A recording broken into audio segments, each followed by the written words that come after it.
ಪ್ರಾಯೋಜಕರು Siddhas, the Samsung exclusive store, city arcade, Bendoorwell, Mangalore and Udupi Manipal main road, Udupi.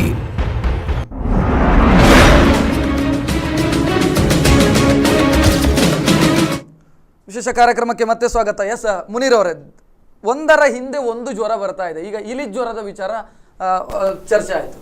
Dengue, ಇಲಿ ಜ್ವರ, H1N1 ಈ ರೀತಿ ಸಮಸ್ಯೆಗಳಿದಾವೆ.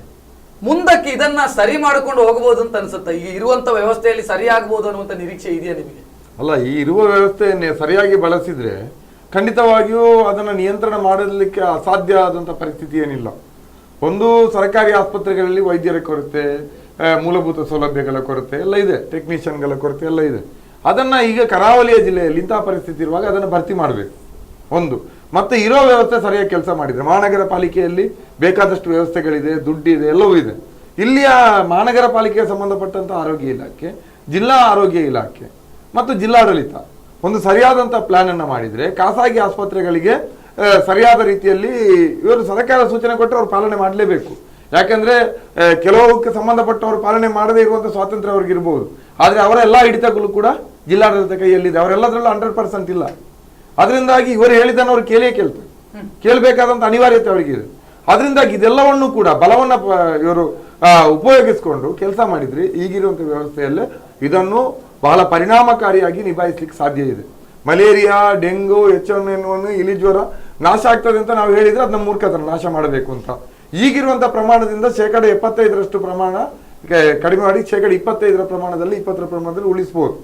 ಆದ್ರೆ ಅದಕ್ಕೆ ಬೇಕಾದದ್ದು ಇಚ್ಛಾಶಕ್ತಿ, ಅದಕ್ಕೆ ಬೇಕಾದದ್ದು ಜನರ ಬಗ್ಗೆ ಕಾಳಜಿ, ಅದಕ್ಕೆ ಬೇಕಾಗಿರೋದು ನಿಜವಾದಂತಹ ಒಂದು ನಾವು ಪ್ರಜಾಪ್ರಭುತ್ವ ಮತ್ತು ಜನರ ಬಗ್ಗೆ ಬದ್ಧತೆ ಹೊಂದಿರುವಂತ ಸರ್ಕಾರ ಅನ್ನುವಂತ ಒಂದು ಫೀಲಿಂಗ್. ಸರ್, ಅದೇ 15 ದಿನ ಒಬ್ಬ ವ್ಯಕ್ತಿ ಕೂಲಿ ಕಾರ್ಮಿಕ ಮನೆಯಲ್ಲಿ ಕೂರ್ತಾನೆ ಅಂತ ಆದ್ರೆ ಆತನ ಮನೆಯಲ್ಲಿ ಒಲೆ ಉರಿಯೋದು ಹೇಗೆ ಅನ್ನುವಂಥದ್ದು ಕೂಡ ಪ್ರಶ್ನೆ ಆಗಿದೆ. ಅದೇ ನಾನು ಹೇಳೋದು. ನಾನು ಮೊನ್ನೆ ನಿಮ್ಮ ಸ್ಪಂದನದಲ್ಲಿ ನನಗೆ ಫೋನ್ ಲೈವ್ ಕೊಟ್ಟಾಗ ನಾನು ಹೇಳಿದೆ ಅದನ್ನು. ಇವತ್ತು ಸರ್ಕಾರ ಕೇವಲ ಅದನ್ನು ಕಂಟ್ರೋಲ್ ಮಾಡ್ಲಿಕ್ಕೆ, ಸೊಲೆನಾಶ ಮಾಡ್ಲಿಕ್ಕೆ ಮಾತ್ರ ಅಲ್ಲ ಆದ್ಯತೆ ಕೊಡೋದು. ಈಗ ಜ್ವರದಲ್ಲಿ ಮಲಗಿರುವವರ ಕುಟುಂಬಗಳ ಪರಿಸ್ಥಿತಿ ಏನು? ಈ ಪರಿಸ್ಥಿತಿ ಬರ್ಲಿಕ್ಕೆ ಕಾರಣ ಇಲ್ಲಿ ಆಡಳಿತ, ಆರೋಗ್ಯ ಇಲಾಖೆ ವೈಫಲ್ಯದಿಂದ ಈ ಪರಿಸ್ಥಿತಿ ಬಂದಿದೆ. ಅದರಿಂದಾಗಿ ಯಾರಾದ್ರೂ ಹಸಿದು ಮಲಗಿದ್ರೆ, ಯಾರಾದ್ರೂ ಬಡ್ಡಿಯವನ ಹತ್ರ ದುಡ್ಡು ತಗೊಳ್ಳುವಂತ ಪರಿಸ್ಥಿತಿ ಬಂದಿದ್ರೆ, ಯಾರಾದ್ರೂ ಅಂಗಡಿಯಿಂದ ಸಾಲ ತಂದು ಅಥವಾ ಸಾಲ ಪಡೀಲಿಕ್ಕೆ ಆದಂತ ಪರಿಸ್ಥಿತಿ ಇದರಿಂದಾಗಿ ಕುಟುಂಬಗಳಿಗೆ ಬಂದಿದ್ರೆ ಅವರ ಪರವಾಗಿ ನಿಲ್ಬೇಕಾದಂತ ಜವಾಬ್ದಾರಿ ಪ್ರಜಾಪ್ರಭುತ್ವ ಸರ್ಕಾರದ್ದು. ಆ ನಿಟ್ಟಿನಲ್ಲಿ ಒಂದು ಇಂಚಿನಷ್ಟು, ಒಂದು ನೂಲಿನಷ್ಟು ಕೆಲಸ ಕೂಡ ಈ ಜಿಲ್ಲಾಡಳಿತ ಆಗಿಲ್ಲ. ಡೆಂಗ್ಯೂ ಪೀಡಿತರ ಪರಿಸ್ಥಿತಿ ಹೇಗಿದೆ ಅನ್ನುವಂಥ ಒಂದು ಸ್ಟೇಟ್ಮೆಂಟ್ ಕೂಡ ಕೊಟ್ಟಿಲ್ಲ. ಸ್ಟೇಟ್ಮೆಂಟ್ ಶೂರರು ಇದ್ದಾರೆ, ನಮ್ಮ ಆಡಳಿತ ಇರ್ಬೋದು, ಮಂತ್ರಿಗಳಿರ್ಬೋದು, ಸ್ಟೇಟ್ಮೆಂಟ್ ಶೂರರು, ಹೇಳಿಕೆ ಶೂರರು, ಮೀಟಿಂಗ್ ಶೂರರು. ಆದ್ರೆ ಆ ನಿಟ್ಟಿನಲ್ಲಿ ಈ ಮೀಟಿಂಗ್ ಗಳಲ್ಲಿ ಕೂಡ ಒಂದು ಶಬ್ದ ಮಾತಾಡಿಲ್ಲ. ಕಾರಣ ಏನು ಅಂತ ಕೇಳಿದ್ರೆ ಅವರಿಗೆ ಕಾಳಜಿ ಇಲ್ಲ ಒಂದು, ಮತ್ತೆ ಇಲ್ಲಿಯ ಜನ ಕೂಡ ಮಾತಾಡಲ್ಲ. ಆ ನಿಟ್ಟಿನಲ್ಲಿ ಸರ್ಕಾರಕ್ಕೆ, ಜನಪ್ರತಿನಿಧಿಗಳಿಗೆ ಇದು ಜವಾಬ್ದಾರಿ ಇದೆ ಅಂತ ಜನರೇ ಭಾವಿಸ್ತಾ ಇಲ್ಲ. ಯಾವ್ದಾದ್ರು MLA ನಿಲ್ಲಿಸಿ ಕೇಳಿದಾರ? ಈ ಆರೋಗ್ಯ ಸಚಿವರು ಬಿಡಿ, ಉಸ್ತುವಾರಿ ಸಚಿವರು ಬಿಡಿ, ಯಾವ್ದಾದ್ರು ಇಲ್ಲಿಯ 8 ಸಚಿವರಲ್ಲಿ 8 ಶಾಸಕರಲ್ಲಿ ಒಬ್ಬನಾದ್ರೂ ಯಾವ್ದಾದ್ರು ಸರ್ಕಾರಿ ಆಸ್ಪತ್ರೆಗಳಿಗೋ ಖಾಸಗಿ ಆಸ್ಪತ್ರೆಗಳಿಗೋ ಭೇಟಿ ಕೊಟ್ಟು ಡೆಂಗ್ಯೂ ಪೀಡಿತರ ಪರಿಸ್ಥಿತಿ ಇಲ್ಲಿ ಹೇಗಿದೆ ಅಂತ ಕೇಳಿದಾರ? ಕೇಳಿಲ್ಲ. ಯಾಕಂದ್ರೆ ಇಲ್ಲಿಯ ರಾಜಕಾರಣಕ್ಕೂ ಜನರ ಸಮಸ್ಯೆಗಳಿಗೂ ಸಂಬಂಧ ಇಲ್ಲ ಅನ್ನುವಂತ ಒಂದು ಭಾವನೆ ಎಲ್ಲಾ ವಿಷಯಗಳಲ್ಲಿ ರಾಜಕಾರಣ ಬೇರೆದ್ದೇ ಇಟ್ಟುಕೊಂಡು ಆಗುವಂತ ರಾಜಕಾರಣ. ಸರ್, ಅದೇ ಒಂದು ನಾವು ಆರೋಗ್ಯ ಇಲಾಖೆಯಲ್ಲಿ ವಿಚಾರಿಸಿದ್ರೆ ಒಂದು ವಿಚಾರ ಹೇಳ್ತಾರೆ, ಮಳೆ ಲೇಟ್ ಆದದ್ದೇ ಇದು ಇಂಥ ಡಿಸೀಸ್ಗಳು ಸ್ಟಾರ್ಟ್ ಆಗೋದಕ್ಕೆ ಕಾರಣ. ಇವತ್ತು ಮಳೆ ಸುರಿತಾ ಇದೆ, ಬಹಳ ಚೆನ್ನಾಗಿ ಮಳೆ ಆಗ್ತಾ ಇದೆ, ಇನ್ನು ಸಮಸ್ಯೆ ಆಗ್ಲಿಕ್ಕಿಲ್ಲ ಅನ್ನುವಂಥದ್ದೊಂದು ಲೆಕ್ಕಾಚಾರ. ಮಳೆ ಬಂದಾಗ ಇದು ರೋಗ ಜಾಸ್ತಿ ಆಗುತ್ತೆ, ಕಡಿಮೆ ಮಳೆ ಬಂದ್ರೆ ಎಲ್ಲ ಕೊಚ್ಕೊಂಡು ಹೋಗುತ್ತೆ, ಮತ್ತೆ ಈ ಲೆಕ್ಕಾಚಾರ. ಮಳೆಗೆ ಕಾಯ್ತಾ ಇದ್ರು ಆರೋಗ್ಯ ಇಲಾಖೆ. ಅಕ್ಟೋಬರ್ ತಿಂಗಳವರೆಗೆ ಮಲೇರಿಯಾ, ಡೆಂಗಿ, ಇಲಿ ಜ್ವರ 3 ನಮ್ಮ ಜಿಲ್ಲೆಯಲ್ಲಿ ಖಂಡಿತವಾಗಿರುತ್ತೆ. ಆದರೆ H1N1 ಕಡಿಮೆ ಆಗ್ತದೆ. ಅದು ಆ್ಯಕ್ಚುಲಿ ಈಗ ಇಲ್ಲ, ಬಹಳ ಅಪರೂಪಕ್ಕೆ ನಾವು ನೋಡ್ತಾ ಇದ್ದೀವಿ. ಸೊ ಈ 3 ರೋಗಗಳು ಕೂಡ ಇನ್ನು ಅಕ್ಟೋಬರ್ ತಿಂಗಳವರೆಗೆ ನಾವು ದಕ್ಷಿಣ ಕನ್ನಡ ಜಿಲ್ಲೆ, ಉಡುಪಿ ಜಿಲ್ಲೆಗಳ ಜನ ಇದನ್ನು ಎದುರಿಸಲಿಕ್ಕೆ ನಾವು ಸನ್ನದ್ಧರಾಗಿರಬೇಕು. ಸರ್ಕಾರ ಮಾಡಬೇಕಾದ ಕೆಲಸವನ್ನು ಮಾಡಬೇಕಾಗ್ತದೆ, ಆದರೆ ಅದು ಮಾಡ್ತಾ ಇಲ್ಲ. ಅವರು ಮಾಡುವ ರೀತಿಯಲ್ಲಿ ನಾವು ಜನ ಅವರ ಮೇಲೆ ಒತ್ತಡವನ್ನು ಹಾಕುವಂಥ ಕೆಲಸವನ್ನು ಮುನೀರ್ ಹೇಳಿದಾಗೆ ನಿರಂತರವಾಗಿ ಮಾಡಬೇಕು. ಮುನೀರ್ ಹೇಳಿದಾಗ ಒಂದು ಸೇರಿಸೋದಾದರೆ, ಮಂಗಳೂರಿನ ಹೃದಯ ಭಾಗದಲ್ಲಿ 10-12 ಜಿಲ್ಲೆಗಳ ಮಹಿಳೆಯರಿಗೆ ಸೇವೆಯನ್ನು ಒದಗಿಸುವ ಲೇಡಿ ಘೋಷನ್ ಆಸ್ಪತ್ರೆಯನ್ನು ಮುರಿದು ಹಾಕಿ 4 ವರ್ಷ ಆಯಿತು. ಇವತ್ತಿನವರೆಗೂ ಕೂಡ ಅದನ್ನು ಒಂದು ಸಂಪೂರ್ಣವಾಗಿ ಕಟ್ಟಬೇಕಾದಂಥ ಒಂದು ಕೆಲಸ ಆಗಿಲ್ಲ. ಅದು ಕಟ್ಟಿಸುವಂಥ ಒತ್ತಡವನ್ನು ನಮ್ಮ ಜಿಲ್ಲೆಯ ಜನ ಆಡಳಿತದ ಮೇಲೆ ಹೇರ್ತಾ ಇಲ್ಲ ಅಂತಂದರೆ ನಮ್ಮ ಮನುಷ್ಯತ್ವದಲ್ಲಿ ಏನೋ ಬಹಳ ಗಂಭೀರವಾದ ಸಮಸ್ಯೆ ಇದೆ ಅಂತ ನನಗೆ ಅನ್ಸುತ್ತೆ. ಯಾಕಂದರೆ ಅಲ್ಲಿ ನೀವು ಹೋದರೆ ಕಣ್ಣೀರು ಬರುತ್ತೆ. ಇಲ್ಲಿ ಕಾರಿಡಾರ್ನಲ್ಲಿ ಮಲಗಿಸಿ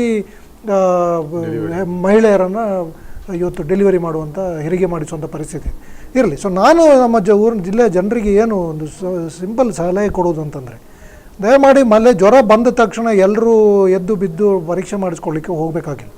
ಅದರಲ್ಲೂ ಡೆಂಗಿಯ ಪರೀಕ್ಷೆ ಏನಿದೆ ಅದು ಕಾರ್ಡ್ ಟೆಸ್ಟ್ ಇದೆ. 1,000ದಿಂದ ಕೆಲವು ಲ್ಯಾಬೊರೇಟರಿಲಿ 2,000ದವರೆಗೆ ಅದಕ್ಕೆ ಚಾರ್ಜ್ ತಗೊಳ್ತಾರೆ. ಆ ಪರೀಕ್ಷೆಯನ್ನು ಮಾಡಿಕೊಳ್ಳೋ ಅಗತ್ಯ ಖಂಡಿತವಾಗಿಯೂ ಇಲ್ಲ. ನಿಮಗೆ ಡೆಂಗಿ ಪರೀಕ್ಷೆ ಕನ್ಫರ್ಮ್ ಆಗಬೇಕಿದ್ರೆ 3 ದಿನದ ಜ್ವರ ಬಂದ ನಂತರ ಅದಕ್ಕೆ ಎಲಿಸಾ ಪರೀಕ್ಷೆಯನ್ನು ಸರ್ಕಾರಿ ಆಸ್ಪತ್ರೆಯಲ್ಲಿ ಹೋಗಿ ಮಾಡಿಸ್ಕೊಳ್ಬೇಕು. ಅದು ರಿಪೋರ್ಟ್ ಬರಲಿಕ್ಕೆ ಒಂದು 5-6 ದಿನ ಆಗ್ತದೆ. ಅಲ್ಲಿವರೆಗೆ ನಿಮ್ಮ ಡೆಂಗಿ ಜ್ವರ ಹೋಗಿರ್ತದೆ ತನ್ನಿಂದಾನೆ. ಅದರಿಂದ ಈ ಕಾರ್ಡ್ ಪರೀಕ್ಷೆ ಹಿಂದೆ ಜನ ಓಡಬೇಕಾದ ಅಗತ್ಯ ಇಲ್ಲ. ಹಾಗೆ ಇಲ್ಲಿರುವ ವೈದ್ಯರಿಗೆ ಕೂಡ ಒಂದು ಸರಳ ಒಂದು ಆಲ್ಗೊರಿಥಮ್ ಒಂದು ಪ್ಲಾನನ್ನು ನಾನು ಹೇಳ್ಬಿಡ್ತೇನೆ ಒಂದೇ ನಿಮಿಷದಲ್ಲಿ. ಜ್ವರ ಇದ್ದರೆ ನೀವು ಮಾಡಬೇಕಾಗಿರೋದು ರಕ್ತದ ಬಿಳಿ ರಕ್ತ ಕಣಗಳ ಸಂಖ್ಯೆಯ ಒಂದು ಪರೀಕ್ಷೆ, ಅಂದರೆ TC ಟೋಟಲ್ ಕೌಂಟ್ ಅಂತ ನಾವೇನು ಹೇಳ್ತೇವೆ, TCಯನ್ನು ಮಾಡಬೇಕು. ಟೋಟಲ್ ಕೌಂಟ್ ಅಂತ ಇಟ್ಕೊಳ್ಳಿ. ಎರಡನೇದು ಒಂದು ಮೂತ್ರ ಪರೀಕ್ಷೆಯನ್ನು ಮಾಡಿ, ಮತ್ತೊಂದು ಮಲೇರಿಯಾದ ರಕ್ತ ಪರೀಕ್ಷೆಯನ್ನು ಮಾಡಬೇಕು. ಈ ಮಲೇರಿಯಾದ ಪರೀಕ್ಷೆಯನ್ನು ಮಾಡಲೇಬೇಕು ಜ್ವರ ಇದ್ದವರು ನಮ್ಮ ಜಿಲ್ಲೆಯಲ್ಲಿ. ಯಾಕಂದರೆ ಅದರಲ್ಲೂ ಮಂಗಳೂರು ನಗರದಲ್ಲಿ ಮಲೇರಿಯಾ ಬಹಳ ವ್ಯಾಪಕ ಆಗಿರೋದು ಮಲೇರಿಯಾದ ಪರೀಕ್ಷೆ.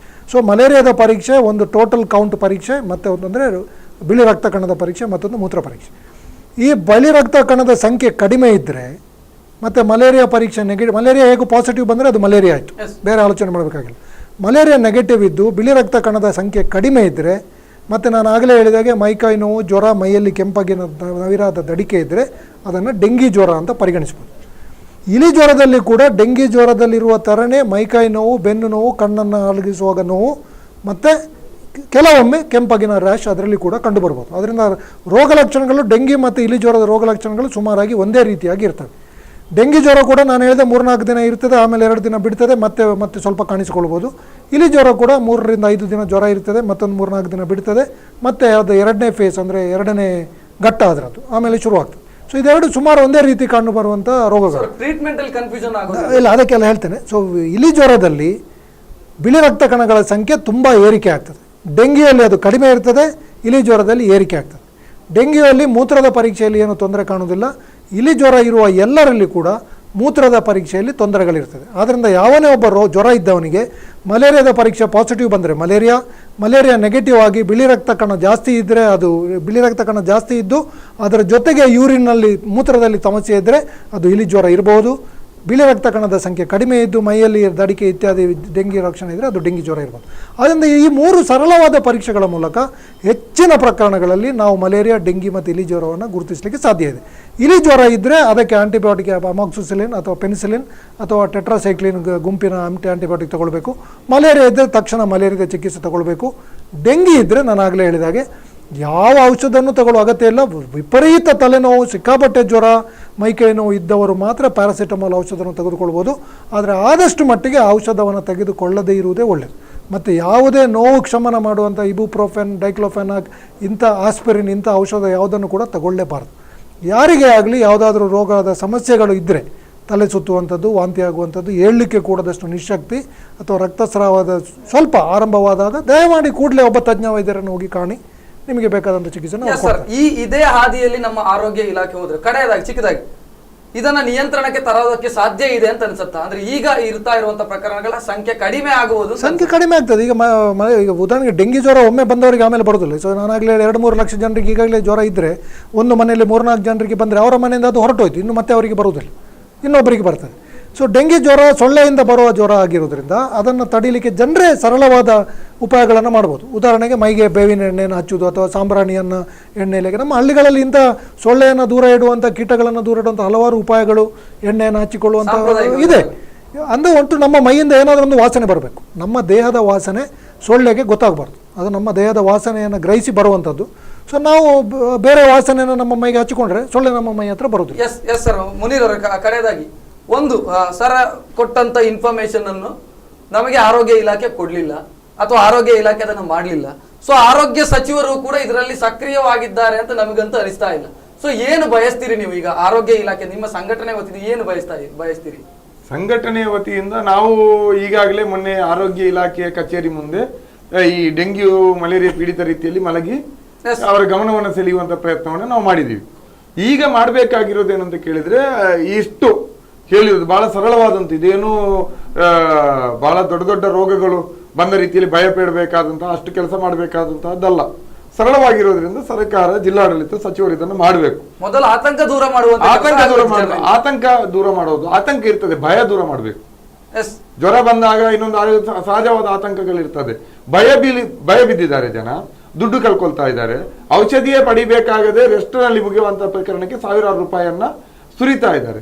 ಇದರ ಬಗ್ಗೆ ಸರಿಯಾದಂತ ಮಾಹಿತಿಯನ್ನ ಇವತ್ತು ಜಿಲ್ಲಾಡಳಿತ, ಆರೋಗ್ಯ ಇಲಾಖೆ ಮಾಡಬೇಕು. ಅದರ ಜವಾಬ್ದಾರಿ ಇರೋದು ಆರೋಗ್ಯ ಸಚಿವ. ಕೇವಲ ಮೀಟಿಂಗ್ ಮಾಡಿ ಅಂಬಡೆ ಚಾ ಕುಡಿದು ತಿಂದು ತೆಗಿದ್ರೆ ಅಂತ ಮೀಟಿಂಗ್ ಬಹಿಷ್ಕಾರ ಆಗ್ಬೇಕು. ನಾನು ಹೇಳೋದು ಮೀಡಿಯಾದವರಿಗೂ ಜವಾಬ್ದಾರಿ ಇದೆ. ಮೀಡಿಯಾದವರು ಕೂಡ ಮೀಡಿಯಾದವ್ರನ್ನ ಕರೆದೇ ಮೀಟಿಂಗ್ ಮಾಡುದು. ಯಾಕೆ? ಅವ್ರು ಮೀಟಿಂಗ್ ಮಾಡಿದ್ ಗೊತ್ತಾಗ್ಬೇಕಲ್ಲ ಜನರಿಗೆ. ಅದಕ್ಕೆ ಅಲ್ಲಿ ಮೀಡಿಯಾದವರು ಕೂಡ ಇದನ್ನು ಪ್ರಶ್ನೆ ಮಾಡಿದ್ರೆ ಬಹುಶಃ ಇಂತ ಅಂಬಡೆ ಚಾ ವ್ಯವಹಾರಗಳು ಸ್ವಲ್ಪ ಕಡಿಮೆ ಆಗ್ಬಹುದು ಅಂತ ನನಗೆ ಅನಿಸ್ತದೆ. ಆ ನಿಟ್ಟಿನಲ್ಲಿ ಸಾಮೂಹಿಕವಾಗಿ ಎಲ್ಲರೂ ಕೂಡ ಇದನ್ನ ಸರ್ಕಾರ ಮತ್ತು ಸಂಬಂಧಪಟ್ಟವರಿಗೆ ಗಮನ ರೀತಿಯಲ್ಲಿ ಬರೋ ರೀತಿಯಲ್ಲಿ ಒತ್ತಡಗಳನ್ನು ಹಾಕ್ಬೇಕು. ಎಸ್ ಮುನೀರ್ ಅವರೇ, ಧನ್ಯವಾದಗಳು ಡಿಸ್ಕಷನ್ ಅಲ್ಲಿ ಭಾಗವಹಿಸಕ್ಕೆ. ಸರ್ ಧನ್ಯವಾದಗಳು ಡಿಸ್ಕಷನ್ ಅಲ್ಲಿ ಭಾಗವಹಿಸಕ್ಕೆ. ಇದು ಇವತ್ತಿನ ವಿಶೇಷ. ನಿಮ್ಮೂರಿನ ನಿರಂತರ ಸುದ್ದಿಗಾಗಿ ನೋಡ್ತಾ ಇರಿ ಸ್ಪಂದನ.